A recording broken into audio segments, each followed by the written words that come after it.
ये कहानी आज से लगभग 50-60 साल पहले की है। इस कहानी को हमने अपने गांव के ही एक बुजुर्ग से सुनी है। रामू, जो कि एक छोटा किसान रहता है, उसका खेती बाड़ी से ही उसकी जीविका चलती है। रामू अपने घर से एक दिन बैल खरीदने के लिए निकलता है, क्योंकि आज से 50 साल पहले बैलों के द्वारा ही खेत जोती जाती थी। तो खेत जोतने के लिए उसको बैल की ज़रूरत पड़ती है। वो मेले में जाता है और एक अच्छा सा हिस्ट पुस्ट बैल खरीदता है। लेकिन मेले में पहुंचते समय वहां पे शाम हो जाती है और लौटने में काफ़ी अंधेरा हो जाती है।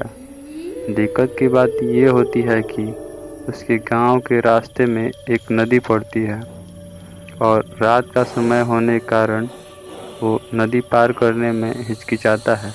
लेकिन आसपास में गांव ना होने के कारण वो सोचता है कि चलो इस नदी को पार कर ही लेते हैं।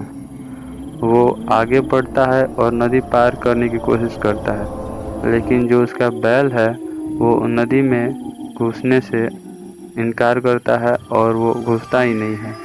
रामू लाख कोशिश करता है कि उसके मैं साथ में ये नदी पार करूं, लेकिन जो बैल हो वो घुसने के लिए पानी में तैयार नहीं रहता है। रामू को अंततः ये तय करना पड़ता है कि अब तो हमें रात यहीं पे बितानी होगी, क्योंकि आसपास में कोई गांव भी नहीं है जहां पर जा कर के रात को विश्राम किया जा सके। रामू सोने की तैयारी कर चुका होता है और रामू जैसे ही सोने जाता है उसे एक बहुत ही तेज गंध महकता है। वो पास के झाड़ियों की तरफ देखता है तो उसे दिखाई देता है कि वहाँ पे रोशनी दिखाई दे रही है। रामू तुरंत उसी दिशा में चलना शुरू करता है और वह जल्द ही एक झोपड़ी के पास पहुंच जाता है। वहाँ पे वो देखता है कि एक 70-80 साल की बुढ़िया है जो कि झोपड़ी में कुछ पका रही है और वहाँ पे एक दिया जल रहा है। रामू यह देख कर के बहुत खुश हो जाता है और वो ये सोचता है कि चलो आज रात तो यहाँ पे हम अच्छे से बिता सकते हैं, सुबह में हम अपने घर के लिए नदी पार करके निकल जाएंगे। रामू तुरंत बुढ़िया को आवाज़ लगाता है, माता जी, क्या आज रात हमें यहाँ पे रुकने की अनुमति मिल जाएगी? हम अपने गांव के लिए निकल रहे थे, लेकिन रास्ते में जो ये बैल है इस नदी को पार नहीं कर रहा है, जिसके कारण हमें यहीं पे रुकना पड़ा है। अगर आपकी आज्ञा हो तो हम यहीं पे रात भर रुक सकते हैं। आओ बेटे, मैं तुम्हारी मदद क्यों नहीं करूँगी। आज रात तुम यहीं पे रुक जाओ और सुबह होते ही तुम चले जाना। रात को ऐसे भी नदी पार करना ठीक नहीं होता है। रामू का खुशी का ठिकाना नहीं रहता है। वो सोचता है कि चलो आज रात कम से कम अच्छे से तो कट जाएगा, नहीं तो इस सुनसान जगह पर अकेले ही रात बितानी पड़ती। बहुत बहुत धन्यवाद, लेकिन आप इतने सुनसान जगह पे क्यों रहती है और आपके साथ में कोई आपका परिवार भी नहीं दिख रहा है? बेटे, मेरे परिवार में कोई नहीं है और मैं इसीलिए इधर गांव से बहुत दूर नदी के किनारे रहती हूँ। तुम यहाँ पे रात भर रुक सकते हो, यहाँ पे तुम्हें कोई दिक्कत नहीं होगी। रामू खाट पे गमछा रख देता है और विश्राम करने लगता है, लेकिन उसकी नींद अचानक आधी रात को खुल जाती है। उसे किसी चीज़ की घिसने की आवाज़ सुनाई देती है। वो तुरंत बाहर आता है और देखता है कि जो बुढ़िया है वो एक तेज धार वाला हाथ में चाकू ली हुई है और पत्थर को उसे घिस रही है। अरे कोई बचाओ मुझे, कोई बचाओ मुझे, ये मुझे मार देगी, कोई बचाओ मुझे, बचाओ।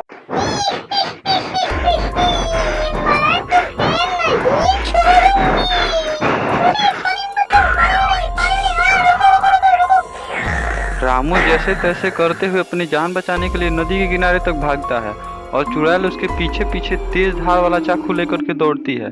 लेकिन जैसे ही रामू नदी में छलांग लगाता है वो चुड़ैल वहीं पे रुक जाती है। वो जल्दी से तैर करके नदी को पार कर लेता है और गांव पहुंचता है। अपने गांव पहुंचने पे जब ये सारी बात बताता है तो गांव के सभी लोग दंग हो जाते हैं। लेकिन रामू फिर भी चैन की सांस लेता है। वो सोचता है कि चलो बैल नहीं मिला, लेकिन मेरी जान तो कम से कम बच गई। अगर जान रहा तो और भी बैल खरीद लेंगे। लेकिन उसको नींद कहाँ आने वाली थी। वो रात भर इसी घटना के बारे में सोचता रहा और उसको ये भी चिंता सता रही थी कि अगर सुबह में बैल उसे वहाँ पे नहीं मिला और बैल गुम हो गया तो वो तो बिल्कुल कंगाल हो जाएगा। कितनी मेहनत से पूंजी जुटाई थी। सुबह होते ही रामू उस घटना स्थल पे पहुंचता है। वहां पे पहुंचते ही देखता है कि वो झोपड़ी गायब है, लेकिन उसकी चैन की सांस तब मिलता है जब वो देखता है कि उसका बैल वहीं पे बंधा हुआ है। उसका खुशी का ठिकाना नहीं रहता है, लेकिन फिर भी वो उस जगह पे जाने से डरता है। गांव वाले इस बैल को खोलते हैं और खोल करके रामू के साथ में वो गांव आ जाते हैं। रामू अपना बैल पाकर के खुश रहता है और उसके अच्छे से देखभाल करता है, उसको चारा डालता है और समय से पानी पिलाता है। जब अगले सुबह काम की ज़रूरत पड़ती है तो उसको दूसरे बैलों के साथ में ले करके खेतों पे जाता है, लेकिन वहाँ पे काम के बजाय उसका बैल कुछ और ही करता है। वो दूसरों बैलों पे हमला बोल देता है और उसे इतना मारता है कि दूसरे बैल बिल्कुल गिर जाते हैं।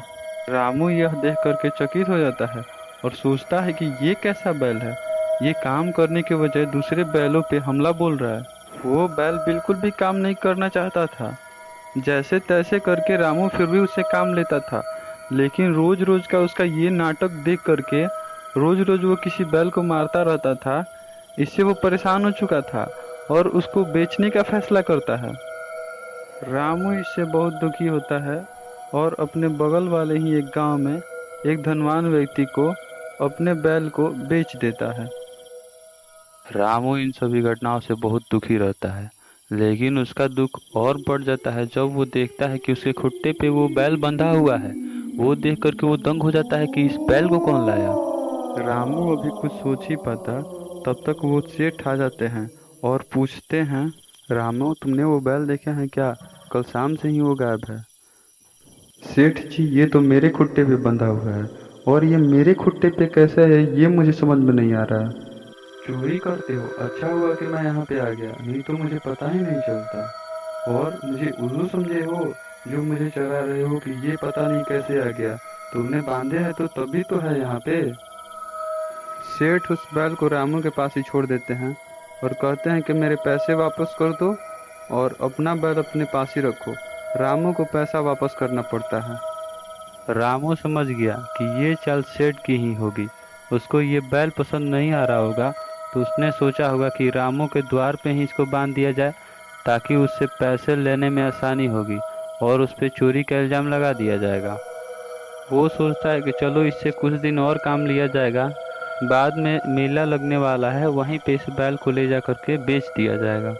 रामू तब तक के लिए अपने बैल से जैसे तैसे काम ले रहा था, लेकिन एक शाम ऐसी घटना हुई जो कि रामू को बिल्कुल हिला के रख दिया।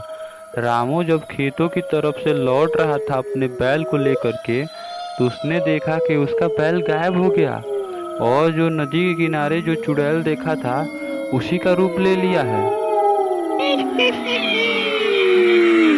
पिछले बार तू मेरे चंगुल से निकल गया था, लेकिन इस बार नहीं छोड़ूंगी।